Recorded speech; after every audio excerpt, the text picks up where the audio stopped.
Hello everyone, this is Grace Wilson from Proenix International. Today I'm here for a session about how to write or make an impressive CV. Writing a good CV can be one of the toughest challenges of job hunting. Most employers spend just a few seconds scanning each CV before sticking it in the yes or no pile. But never fear, we've compiled our top hints on how to show the word "this is me" and get all important. The first opportunity to tell an employer what you can do. Your CV is a vital part of your job hunt. Okay, what is a CV? A CV curriculum vitae allows you to summarize your education, skills, and experience selling yourself to employers. In the US and Canada, it's known as a resume and tends to be a more concise document. How long should be a CV? A standard CV should be no longer than 2 sides of A4. Only include the main facts. If your CV is just 1 page, that's fine, as employers only want to read relevant information. Some medical or academic CVs may be longer depending on your experience. Employers spend an average just 8 seconds looking at any of CV. And a surefire way of landing yourself on the no pile is to send them your entire life story. Nobody's interested in your life story. Keep it punchy to the point and save those niggy little details for the interview. Definitely, if they will shortlist you, you will be having an interview. And for that, please save that little things you recruit in your CV. Tailor it. We've all done it with the same CV out of loads of employers to save time. Stop. Take the time to change your CV for each role that you apply for. Research the company and use the job advert to work out exactly what skills you should point out to them. They will appreciate the obvious effort. What to include in a CV? Contact details. Include your full name, home address, mobile number, and email address. You don't need to include your date of birth or a photograph unless you're applying for an acting or modeling job. Profile. Placed at the beginning of the CV, a profile is a concise statement that highlights your key attributes or reasons for deciding to work in a particular field. Pick out a few relevant achievements and skills while clearly articulating your career aims. It must focus on the sector you're applying to, as your cover letter will be job specific. You should keep it short and snappy. 100 words is the perfect length. Education. List and date all previous education, including professional qualification, placing the most recent first. Work experience. List your work experience in reverse chronological order, making sure that anything you mention is relevant to the job you're applying for. If you have plenty of relevant work experience, this section should come before education. Skills and achievements. This is where you talk about the foreign languages you speak and the IT packages you can competently use. Whatever you list should be relevant to the job and not over-exaggerated, as you'll need to back up your claims at interview. If you have got lots of relevant experience, you should do a skills-based CV. Interest.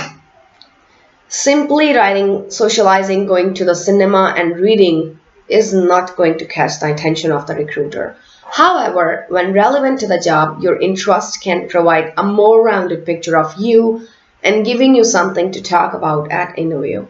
Examples include writing your own blog if you want to be a journalist, or being part of a drama group if you're looking to get into sales. References.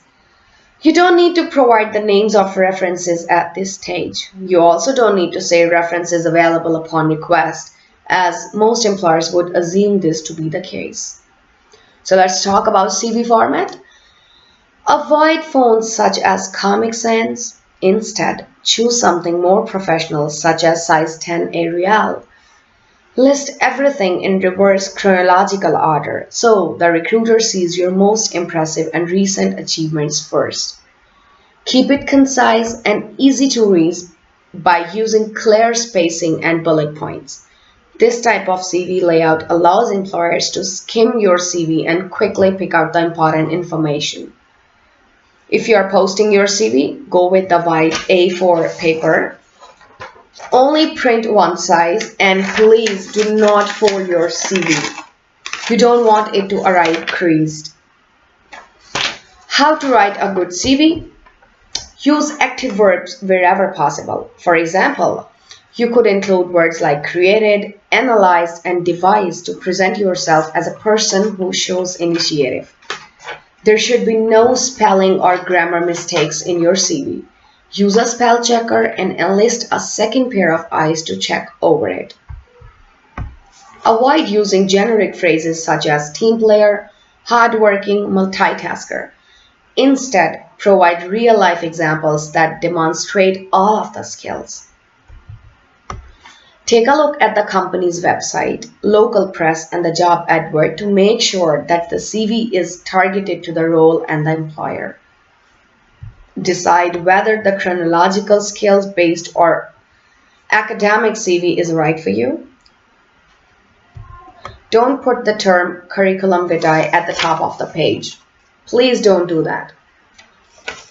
Provide a professional sounding email address. Please avoid the email addresses like topboy@gmail.com, prettygirl@yahoo.com. Don't do that. It should be professional.